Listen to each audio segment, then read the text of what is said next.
Assalamualaikum warahmatullahi wabarakatuh. Saya Hermawan Nasution, mahasiswa FISIP dari Universitas Pancamarga Probolinggo. Kita akan membahas terkait pemilu di 2024 yang akan datang.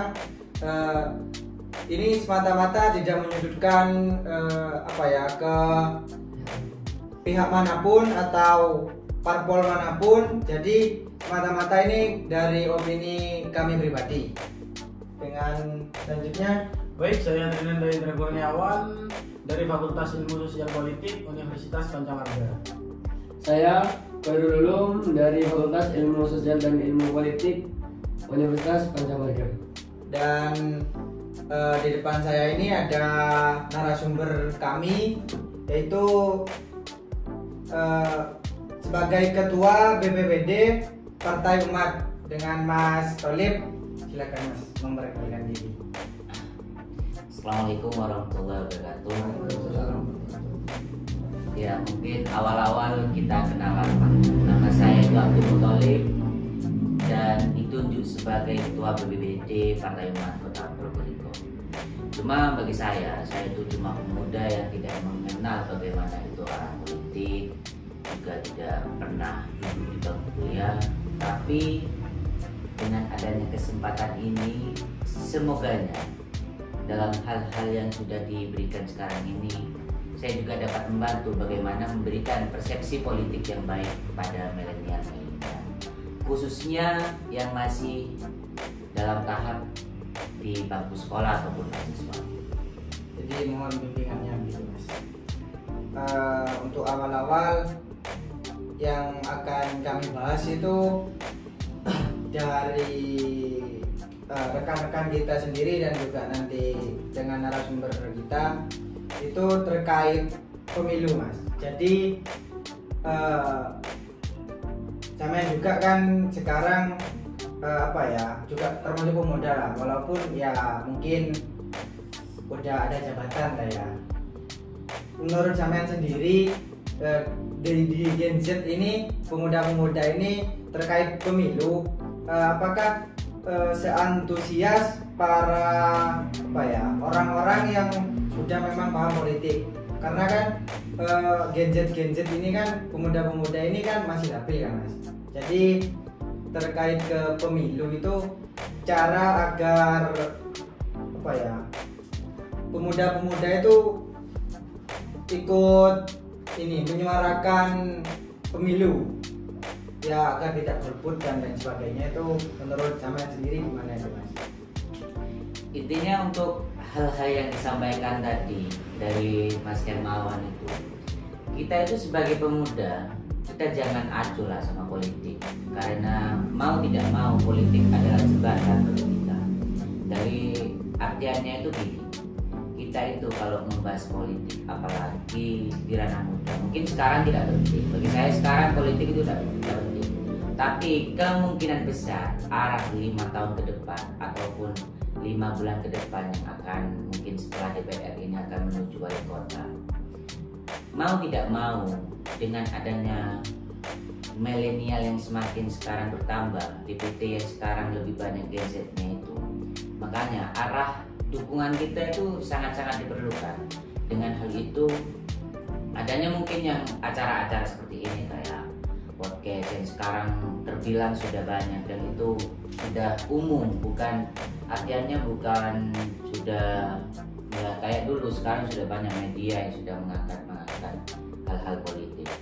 Jadi intinya agar tidak golput, kita itu baca saja sarana-sarana politikan, apalagi dengan adanya komunikasi dan media sosial yang begitu maraknya sekarang, kita ikutin saja. Cuma tentang arah dukungan itu tergantung feeling saja dan juga tergantung track record masing-masing.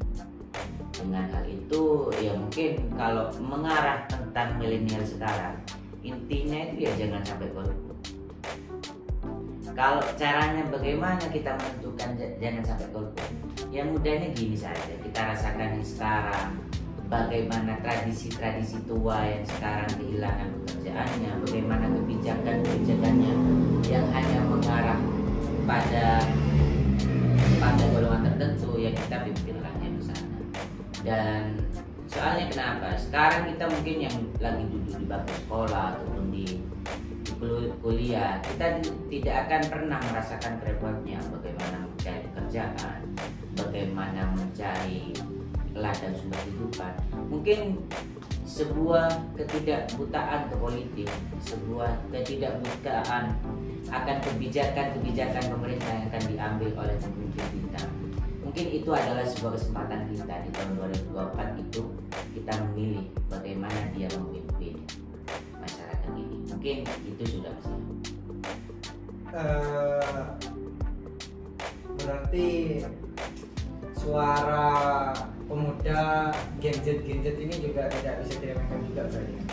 Kalau suara pemuda sekarang ya jangan sampai diremehkan, karena sekarang di PT sekarang itu terbesar emang pemuda. Sekarang hampir kalau tidak salah 60 atau 80% itu pemilihnya kita pemuda. Makanya banyak mungkin hal-hal sekarang banyak pemuda-pemuda yang maju yang akan bertarung gitu di pemilu yang akan datang. Kalau terkait dengan ini Mas, memang kan sekarang terbilang masih muda, sudah menjabat ketua BPWD dari Partai Umat ya. Dari parpol sendiri atau dari programnya sama sendiri untuk pendidikan ke pemuda-pemuda, pendidikan politik ke pemuda-pemuda itu yang bisa dilaksanakan secara maksimal itu contohnya seperti apa ya Mas? Kalau sepengalaman saya tentang menyadarkan ataupun memberikan pendidikan politik itu, apalagi pemuda sekarang itu ya nggak bisa, apalagi kalau ngebahasnya di tingkat pemuda dengan sekolah itu tidak bisa kita dalam artian mendoktrin mereka bahwa harus paham politik. Tapi setidaknya dia tidak paham, tapi dia tidak buta. Jadi untuk mengatasi hal itu, ya mungkin bagi saya itu di pengalamannya gini. Kalau kita mau ngajari sesuatu, kita dapatkan saja orangnya dulu. Kita tidak perlu bicara di dalam forum-forum yang besar. Kita tidak perlu bicara dengan mengadakan pertemuan ataupun apa. Dengan kita ngomong aja, diskusi kayak cuma ngopi ataupun cuma nongkrong, kita sisipin saja di situ. Jadi kadang orang yang suka nongkrong itulah adalah pengangguran. Makanya disitulah kita bentuk bagaimana dia agar mempunyai pekerjaan dengan arah jembatannya adalah politik. Kalau misal gini Mas, saya juga sudah itu ketika pembahasan pertama itu seru betul. Ketika tentang kita bahas ini kan peran anak muda juga. Sebetulnya tentang peran pemerintah tentang sosialisasi itu udah benar atau enggak kira-kira tentang mensosialisasikan bahwasanya golput itu udah baik gitu. Kalau saya lihat sendiri ada beberapa teman saya di rumah itu kan di pedesaan juga, dia juga tidak berpendidikan. Ketika saya nanya ya iseng lah, nyapa nanti 2024 milih nih kok nggak ngurusnya bukan urusan saya juga. Toh apapun yang jadi saya nggak bakal dapat apa-apa. Mereka kan emang ya bener kan tadi tidaknya tidak buta kan gitu. Cuma apakah ini juga harus adanya peran pemerintah dalam sosialisasi? Kalau bicara sekarang peran pemerintah, kalau pemerintah sekarang sudah baik, sekarang itu di pihak KPU yang sebagai penyelenggara pemilu ya kan, datang ini di pihak KPU memang sekarang banyak melakukan seminar, kunjungan ke SMA, bahkan kuliah memberikan arahan-arahan politik. Cuma emang yang nggak bisa tersentuh orang-orang yang nggak berpendidikan. Itu sulit.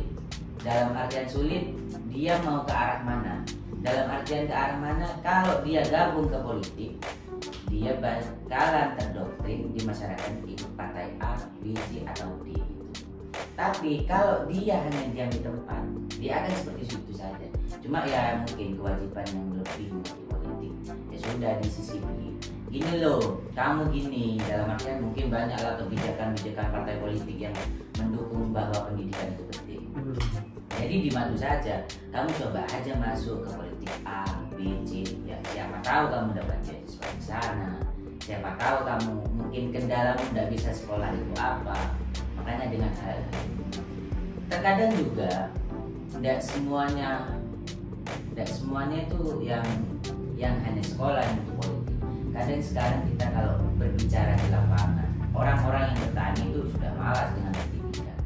Tapi kan logikanya sekarang begini, kalau pas lagi mau bibit mahal, kalau pas lagi mau pupuk mahal, tapi pas harga jualnya murah. Itulah yang anak-anak muda setidaknya itu diberikanlah pemahaman politik. Jadi kerugian yang akan dialami di depan semoganya bisa terhalangi dari pemilu yang akan datang. Jadi kalau membicarakan tentang bagaimana harus memberikan pendidikan politik, ya kita tidak bisa menentukan hal bahwa semua di satu daerah semuanya harus paham politik, enggak juga.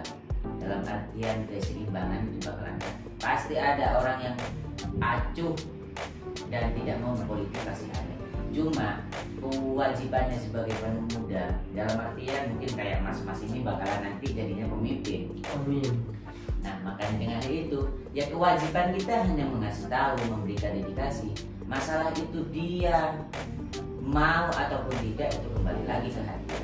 Cuma kan namanya yang mau jadi calon pemimpin adalah orang-orang yang dapat membimbing dan bermanfaat bagi lingkungannya. Jadi kalau arahnya yang emang udah tidak mau dengan politik, ya sudah dibiarkan kayak gitu. Soalnya nggak semuanya emang butuh politik, ya nggak semuanya butuh politik. Makanya kalaupun tidak paham politik yang secara detail, setidaknya tidak bukan. Ya karena memang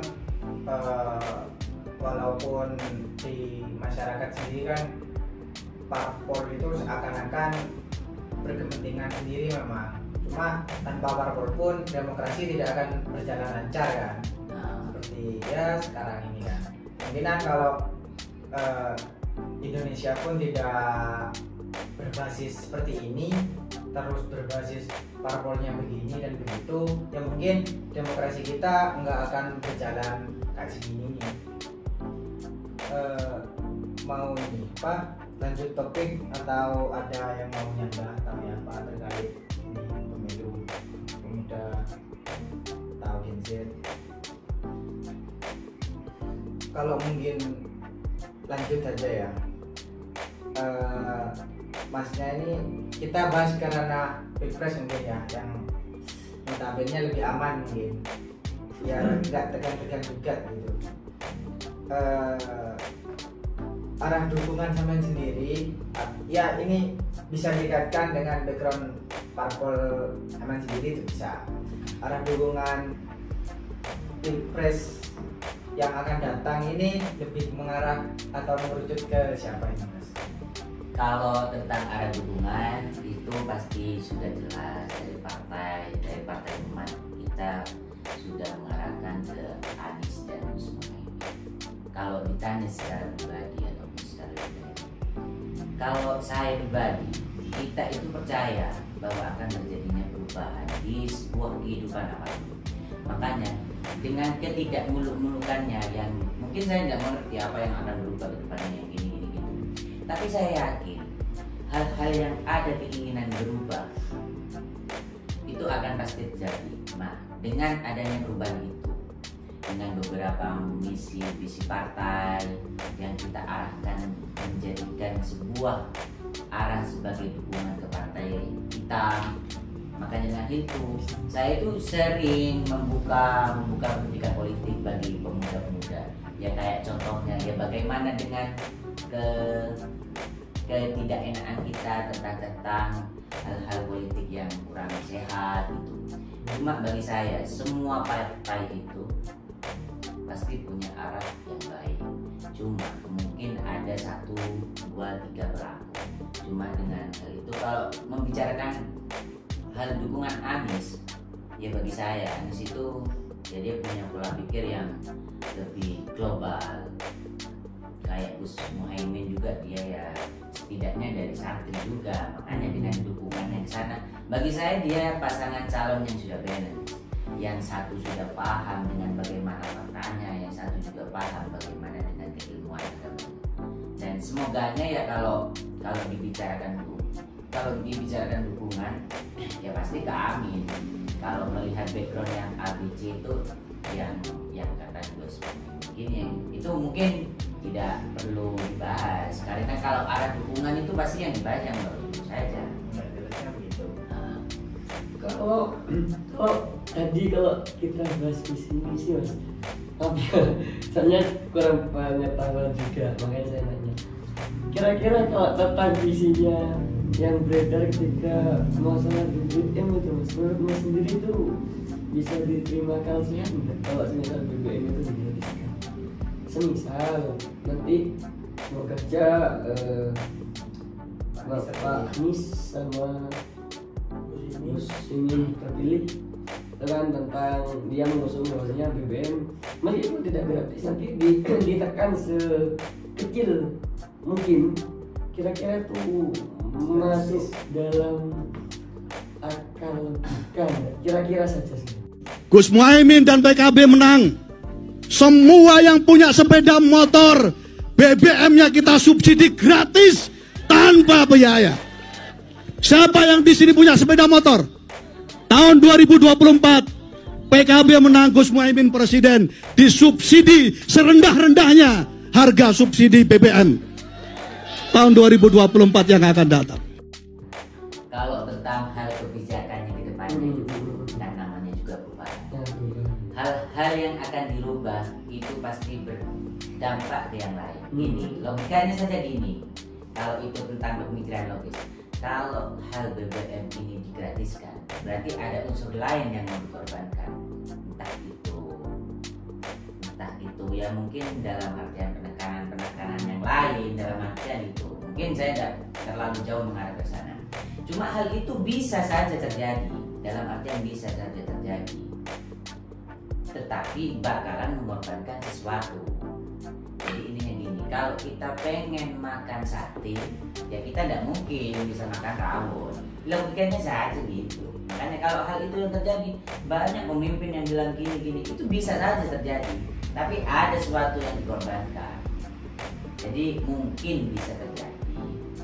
Tapi saya kalau membicarakan tentang perubahan, itu bisa terjadi. Itu bisa terjadi. Kalau terkait ini mas, apa Pak Anies sama Gus Muhaimin dari pandangan seorang mahasiswa, ya Pak Mas? Little bit of bitch could have been my friend. Now you gotta walk.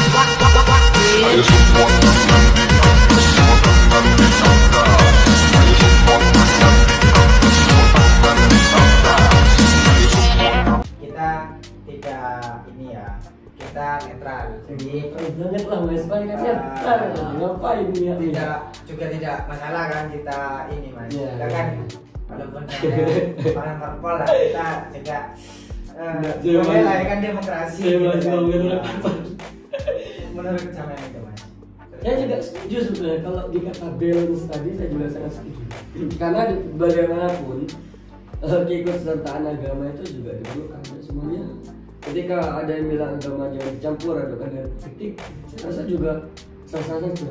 Karena awal mulanya politik kalau tidak salah mulai dari dulu kita lihat sejarah, mulai dari Kanjeng Nabi kita dulu aja sudah memang politik itu memang ada sudah.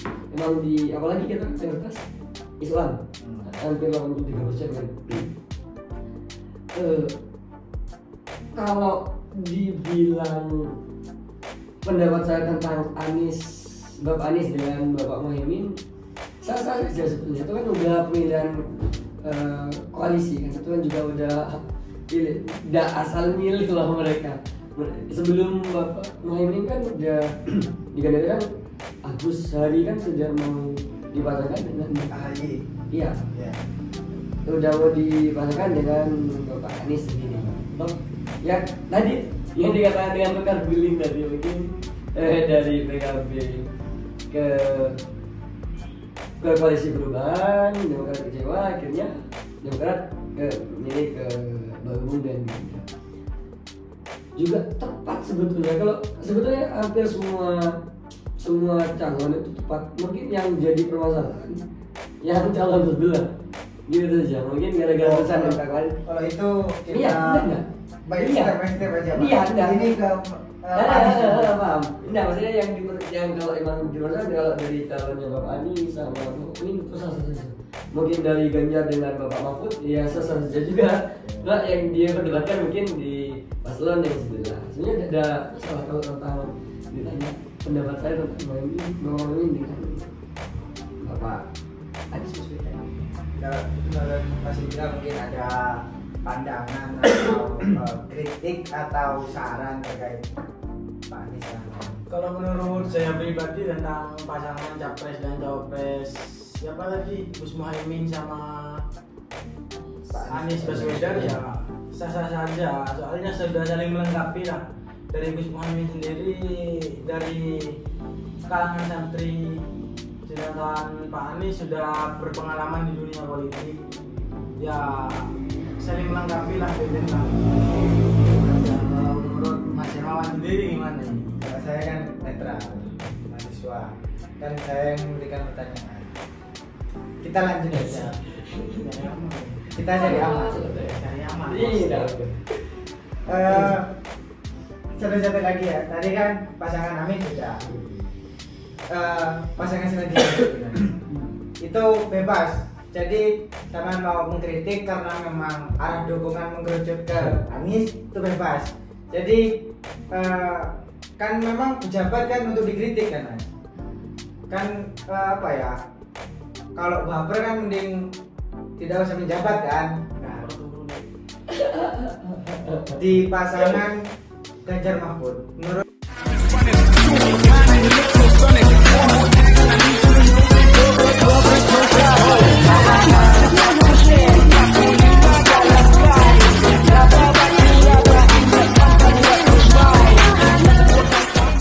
pandangannya Mas sendiri, Mas, itu gimana? Kalau tentang Ganjar dan Mahfud, sebenarnya saya sendiri adalah fan Mahfud. Saya paham teman Mahfud. Dalam artian ya paham tentang media. Cuma gini, kita hanya sebatas. Bagi saya itu kalau dibilang sama teman-teman itu cuma harus bawa pengawalan perubahan. Jadi kita sebenarnya pahamnya di perubahan yang di bawah-bawah saja. Dalam artian kalau atasan ikut berubah, yang bawah harus berubah. Jadi gitu. Tapi kalau disuruh menanggapi bagaimana calon antara Ganjar dan Mahfud, sebenarnya itu pun juga sebuah koalisi yang juga baik. Dalam artian Mahfud itu juga dalam artian ya bagi saya itu dia pernah di Menko Polhukam itu juga baik, dan juga arah dalam artian Ganjar itu juga politikannya juga baik, dan dia juga bagi saya setia. Dan dengan hal-hal yang mengarah ke sana, cuma kan kadang kita gini, kalau ngomong itu pasti seenaknya, tapi itu adalah manusia. Dalam artian gini, hal malaikat pun akan menjadi iblis kalau masuk ke dalamnya.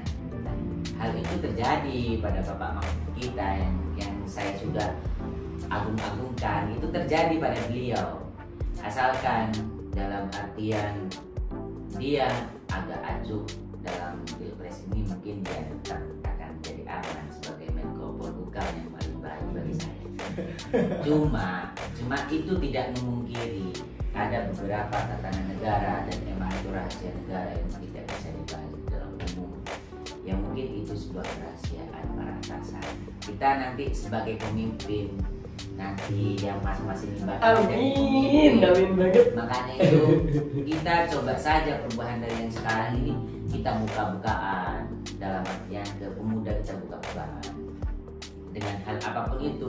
Dalam artian jangan hanya kita buka pada saudara kita, pada kerabat kita buka juga ke masyarakat. Dalam artian tentang hal apapun yang akan terjadi, kebijakan ke depannya itu kita buka ke masyarakat. Yang disayangkan sebenarnya gini, di Indonesia itu gini, ada orang misalkan gini, di 2025 akan mau terjadi akan ada proyek ABC gitu. Nah, itu seharusnya kalau pemerintah yang baik setidaknya diumumkan di masyarakat yang akan terdampak di situ. Jangan diumumkan ke orang-orang yang masih saudaranya, yang ininya. Nah, jadi kerugian itulah yang dirasakan pribumi. Jadi pas seumpamanya di daerah terpencil sudah mau dilakukan sebuah proyek A dengan rencana-rencana ini. Nah, dengan hal itu orang yang sudah tahu rencana itu bahwa itu akan terjadi sebuah keramaian, itu yang mendengarkan informasi itu hanya orang-orang terdekat pemerintah. Makanya saya harap ibu muda tidak pernah buta politik, agar tahu arah Indonesia itu mau kemana. Jadi kita itu tidak buta informasi. Jadi kalau mau di sana terjadi pembangunan, ya kita tetap di sana biar kita juga mendapatkan keuntungan. Jangan kita hanya mau dibeli tanahnya, habis itu kita dipindah ke yang lain di ranah yang seperti itu. Sedangkan yang keramaian yang awalnya kita tempati, kita malah nggak kebagian yang itu. Dan itu terjadi keegoisannya orang-orang pemimpin yang memberikan informasinya hanya ke orang-orang sekitar. Jadi buka saja, dalam artian buka saja gini, proyek di 2000 ini bakalan akan terjadi hal ini. Oh di sini bakal ramai gini. Itu coba saja diumumkan ke masyarakat. Jadi emang mau menumbuhkan ekonomi masyarakat dalam artian menumbuhkan secara sehat saja, bukan dalam artian informasi. Makanya informasi itu lebih penting dari apapun. Jadi banyak orang yang memilih itu rela menjual tanahnya tapi dia tidak tahu dari belakangnya. Bagi saya, makanya kita itu kalau membicarakan Mahfud dan Ganjar itu mungkin dalam artian karena saya dia juga baik. Cuma mungkin buzzer-buzzernya saja yang lebih mengagung-agungkan dia. Tapi tidak memungkiri itu sebuah kecerobohan kita saja mengawal media sosial. Tapi setahu saya meskipun buzzer yang mau gimana pun, tapi kalau kita ke hati, makanya bandingan saja di semua media sosial, di semua rekor yang kita hanya pahamnya di ranah situ. Tidak mungkin kita tiba-tiba pas berangkat ke Surabaya mengumpul sama itu, tidak mungkin. Yang kita manfaatkan ada yang ada sekarang masyarakat. Makanya arus pengawalan perubahan yang di bawah kita kawal. Itu pemilu 2024. Dari Mas Ulum yang mahasiswa FISIP yang notabene juga ikut ini yang bahaya merah mungkin ya. Kita nggak apa-apa, siapa Mas Solid tadi lebih mengerucut ke mungkin pasangan Amin, terus ini lebih mengerucut ke nggak ada lah pasangan gini saya jelaskan, saya terangkan. Jadi kalau suara saya itu tidak punya siapa-siapa, itu masih golput tadi Mas. Ya enggak, kan masih ada beberapa jeda. Kan masih ada beberapa jeda, beberapa bulan untuk saya bisa milih mana yang terbaik untuk Indonesia. Saya juga belum menentukan pilihan siapa. Jadi itu begini, kalau ditanya, kalau pendapat saya saja nih ya, ini untuk pribadi saya saja. Kalau dibahas untuk tentang Bapak Ganjar dengan Bapak Mahfud sendiri, sama, enggak sama. Itu kan udah keputusan koalisi juga, sama-sama baik sih. Cuma kalau saya sendiri milih, kalau kita bahas track record dan segala macam, saya ingin lihat ada nggak yang lebih dari Mahfud MD sebetulnya. Saya rasa ada. Kalau pendapat saya, ini pendapat pribadi. Dan ini ada 6 calon ini, 6 capres sama cawapres. Yang paling pantas di capres itu menurut saya sendiri Bapak Mahfud. Saya pikir awalnya, kalau pada seandainya Bapak Mahfud mungkin nyapres, berarti dia akan lebih iblis daripada iblis. itu kan stigma itu kan, stigma saja. Jadi stigma saja. Kamu menunggu bukti juga. Kasarnya gitu kan. Nah, atau menurut saya, saya juga persepsinya yang hilangin juga. Itu cuma kasarnya itu kan, menurut saya sebenarnya.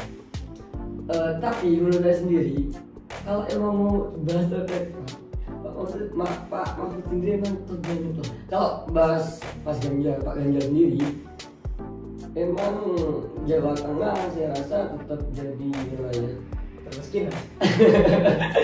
Injak kenyataannya memang gitu. Saya belajar fakta-fakta aja sudah. Kenyataannya juga gitu.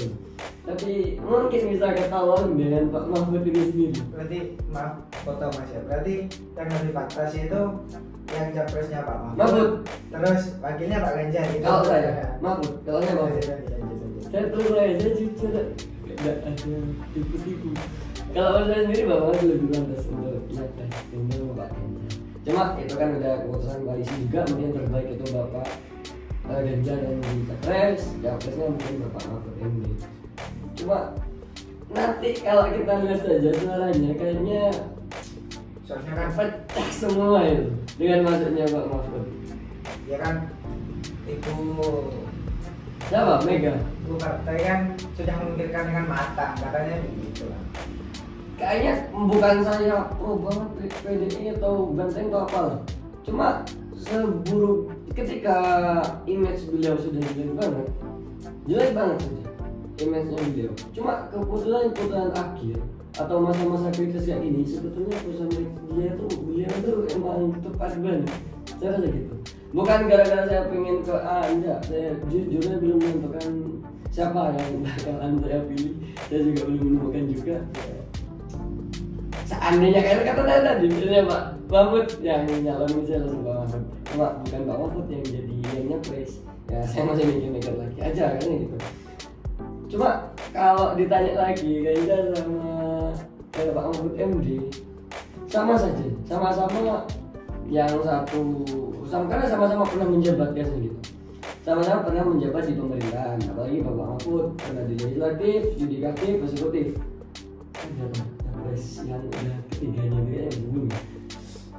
Ya mungkin itu saja sih yang jadi pandangan saya. Ketahuan sama Mahfud lah. Kalau menurut Mas Indra di Partai Merah ini gimana Mas? Kalau yang pribadi kurang srek kalau di Partai Merah ini Mas. Sebagai pemilih pemula di kalangan anak muda lah, yang tentunya tidak jauh dari olahraga nanti kan. Sedangkan kemarin Piala Dunia saja dibatalkan oleh capres yang ini. Saya sebagai Pecinta bola. ya, sebagai pecinta olahraga kecewa. Sepak bola ini merasa kecewa. Kurang cocok Mas. Itulah. Berlin Prabowo. Mas. Selanjutnya mungkin ya. Nanti Enggak, pandangan saya dulu. Ini apa Mas? Enggak pandangannya bisa. saya sendiri kan nanti tak urut aja. Loh, ya. Anies sama nanti Pak Prabowo. Oh, definisi. Oke. Lanjut mungkin ya ke pasangan terakhir ya. Prabowo Gibran.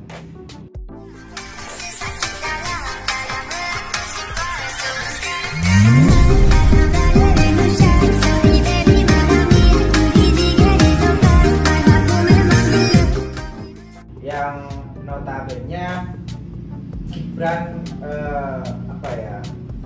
sebagai simbol katanya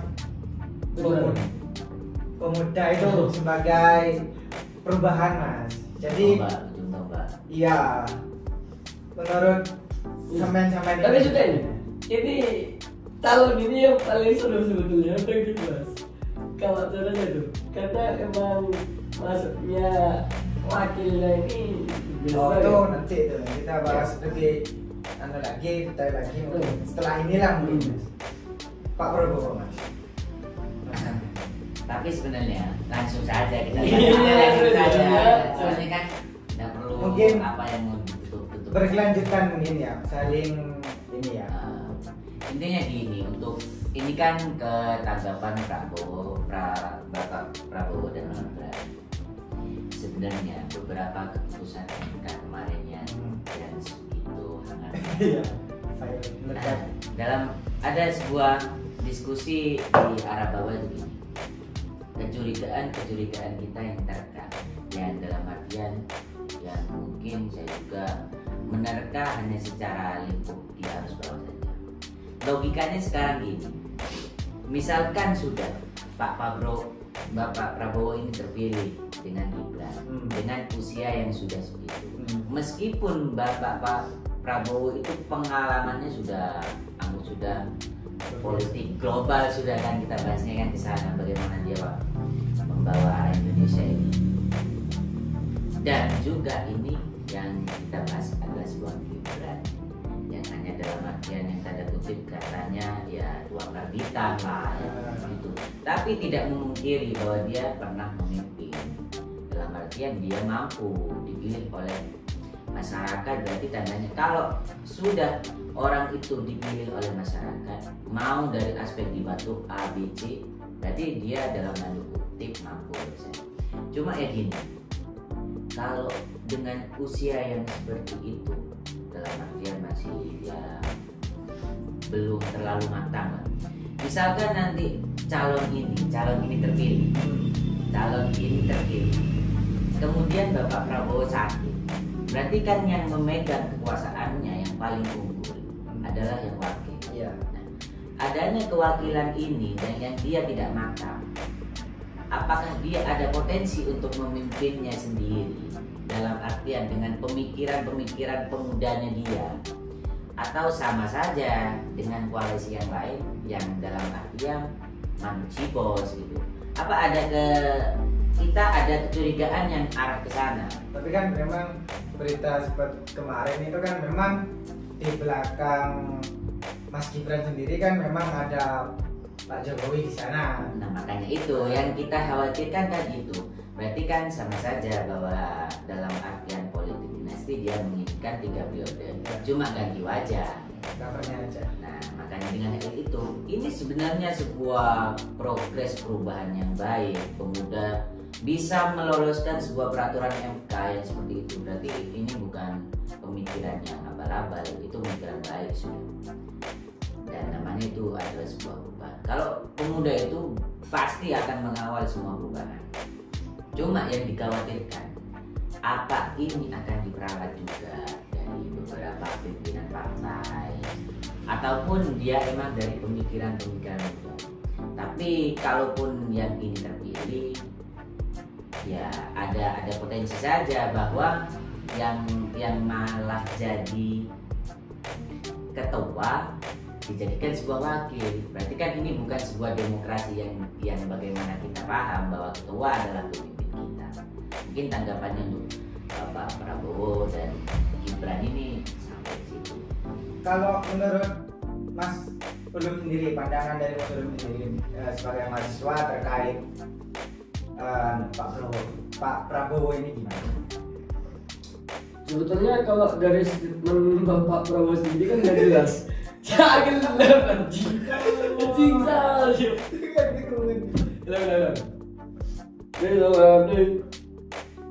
Kalau menurut Mas Ulum sendiri sebagai mahasiswa terkait Pak Prabowo ini, gimana tanggapannya ini, Mas? Tanggapan Pak Prabowo sama Mas Gibran. Nah, Saya rasa kalau Pak Prabowo udah jelas statementnya dari awal. Tidak ada pejuang yang menyalahkan. Saya ulang lagi, udah beberapa kali gagal dalam kontestasi pemilu, tapi dia masih round lagi. Ya, yang jadi problem yang belum selesai itu ya di putusan koalisinya tentang menyalonkan dirinya dengan Mas Gibran. Cuma ada masalah juga, mungkin sudah saatnya pemuda yang tunjuk gigi terkenal. Cuma kapasitasnya mampu nggak? Kalau kita bahas kapasitas, beliau mampu nggak untuk memimpin satu negara? Kalau mau ya benar, kita tidak bisa hilangkan bahwasanya dia tuh udah pernah jadi wali kota dan itu bukan langsung dikasih, dia itu juga pilihan dari rakyat, juga demokrasi. Itu juga poin plus yang kita harus lihat juga. Dan Pak Prabowo sendiri belum pernah menjabat di seperti itu kan di kota daerah itu, dan Mas Gibran udah pernah. Pak Prabowo sendiri udah pernah jadi menteri pertahanan, udah menguasai tentang militer dan menguasai mungkin tentang politiknya, bantulah dari Mas Gibran. Tapi di belakangnya ada juga. Apakah sama kembali lagi dengan yang sebelumnya? Boneka lagi nanti yang akan dibahas, ya kita lihat nanti saja. Semoga saja siapapun yang terpilih, semoga ember boneka itu udah selesai. Mungkin seperti itu aja. kalau dari Mas Indra sendiri, tanggapannya gimana? Kalau saya pribadi, kalau nantinya Prabowo yang menjadi presiden terpilih pastinya tidak akan jadi boneka partai lagi, soalnya ketua partainya sendiri kan Pak Prabowo, sedangkan dari capres-capres yang lain bukan ketua partai kan, jadi masih bisa disetir oleh ketua partainya sendiri. Jadi seperti yang kemarin lah, kan masih disetir oleh ketua partai. Siapa? Itu Cacar. Megalogon dari mana? ya, mungkin sekian tanggapan saya dari Pak Prabowo. Jadi hasil dari diskusi kami hari ini yang saya tangkap ini kan dari opini kami ya, tidak terlalu ke menyudutkan atau tidak menyudutkan ke pihak manapun atau menyindir pihak manapun. Itu dari masing-masing calon sih memang sudah bagus. Jadi beliau-beliau ini memang sudah berpengalaman lah ya istilahnya. Jadi memang bukan orang-orang sembarangan. Tergantung bagaimana kita saja melihat siapakah yang pantas memimpin Indonesia ke depannya, yang katanya akan menjadi Indonesia emas lah. Jadi pesan dan kesannya itu nanti ke pemuda-pemuda, ke Gen Z, minimal ketika yang tadi pembahasan tadi katanya Mas Ulum, yang katanya teman-temannya yang orang desa atau orang apa yang belum paham lah atau acuh dengan politik, itu sangat-sangat rugi menurut saya. Karena kita sebagai pemuda itu kita lanjung tombak untuk bagaimana negara ini ke depannya. Ya walaupun kita tidak, istilahnya mungkin tidak terlalu berpengaruh atau suara kita dibilang sepele lah ya. Tapi ketika pemuda itu tidak ikut serta, mau gimana? Sedangkan lebih dari 80% yang ikut pemilu tahun depan ini kebanyakan pemuda. Jadi saran saya, kalau golput itu sangat-sangat rugi lah ya. Soalnya kita lah sebagai ujung tombak itu. Jadi hasilnya ini intinya pendidikan politik memang penting. Terus pemuda-pemuda itu memang harus bersuara. Kalau bukan kita siapa lagi kan? Mungkin sekian dari pembahasan atau diskusi kami. Kurang lebihnya mohon maaf karena kami juga mungkin kurang literasi, kurang pengetahuan. Diskusi ini semata-mata bukan hanya mengkritik atau kita sok tahu lah ya, atau apapun. Kita hanya berdiskusi saja sepengetahuan kita, opini kita saja, yang tidak menyudutkan atau lebih berporos ke salah satu calon atau siapapun lah itu. Mungkin sekian dari diskusi kami. Mohon maaf bila ada salah kata atau salah ucap atau salah tingkah atau ya itu.